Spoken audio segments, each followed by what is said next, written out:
Alright, in this video we're going to look at rational expressions, and we're going to look at how to simplify them and how to multiply and then how to divide them. And so if we look here, this first one just says we want to write the rational expression in lowest terms. And so remember, when you're writing in lowest terms, anytime you have one factor on top and the same factor on the bottom, you can cancel those off. And so if we look here, on the top I'll say I have a p plus 5 on top and a p plus 5 on the bottom, so they cancel, and that leaves me with p squared over p. And now I also can simplify that a little further, so if I have two p's on top, one on the bottom, one of those on top cancels with the one on the bottom, and I'm just left with 1p. Alright, let's look at another one. Alright, same thing. We want to take this rational expression, we want to write it in lowest terms. Remember, you can only cancel out from the top and the bottom if your terms are put together through multiplication. And so here, if we notice again, I have the factor x minus 4 on top and x minus 4 on the bottom, so they cancel each other out.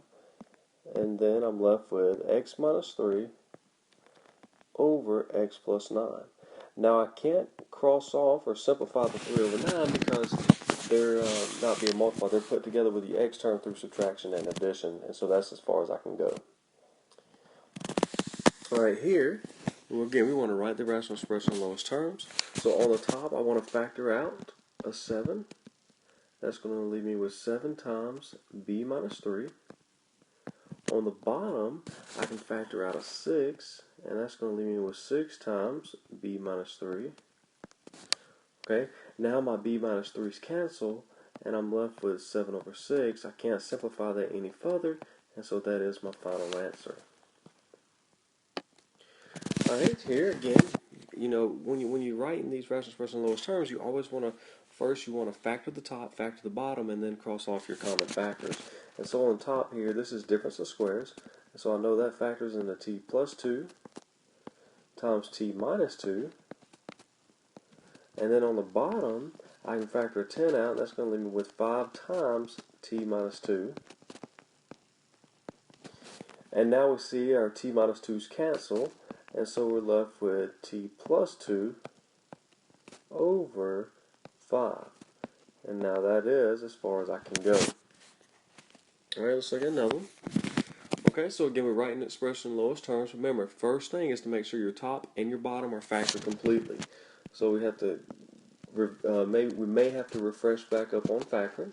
So here we're looking for two numbers that multiply to give me 5, but then add to give me negative 6. Okay, so that would be z minus 1 times z minus 5. And then on the bottom, this factors two numbers that multiply to give me negative 6, but then add to give me a positive 5. So that would be z plus 6 times z minus 1. Okay, and again, just check the number. 6 times negative 1 is negative 6, and then 6 minus 1 is positive 5. Now we see my z minus 1's cancel, and so we're left with z minus 5 over z plus 6. Now again, that is your final answer. Alright, now here what we see is we want to again write it in the expression in lowest terms, but notice on top we have 4 minus y, on the bottom we have a y minus 4. And so what we see is if I take on the top, and if I factor a negative out of the top, what I get is a negative 4 plus y over y minus 4 on the bottom. And then we can rearrange the terms on top to be y minus 4. And then we also have that y minus 4 on the bottom. Alright, now we see my y minus 4's cancel, and so I'm left with a negative 1 on top over 1, which is just negative 1. And so what we see is that anytime we have what we call opposites and we want to simplify them, they always simplify to negative 1. So for instance, if I had x minus 2 over 2 minus x, again, those are opposites, and so I know they're going to cancel, and they're going to give me negative 1. Okay, so just remember, opposites simplify to give me a negative 1. Alright, here we have division. We want to write it in lowest terms. Remember, when you divide fractions, you keep, change, flip. So anytime you divide fractions, you really multiply by the reciprocal of the second one.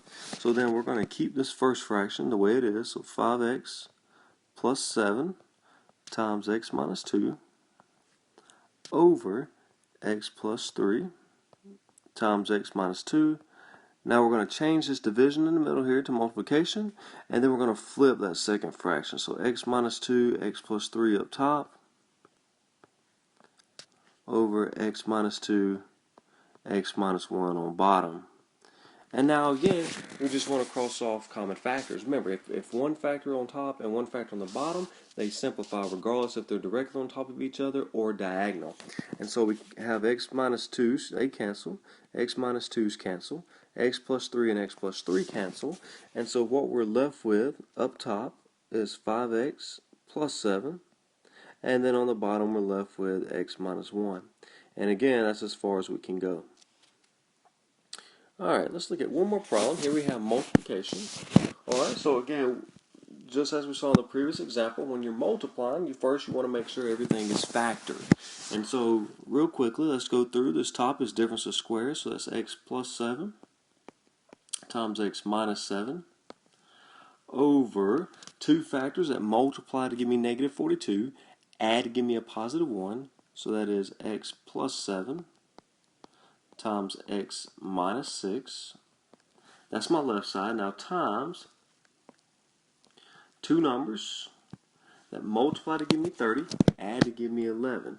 And remember, when you're going through these, if you're having difficulty finding those two numbers, just write out the factors.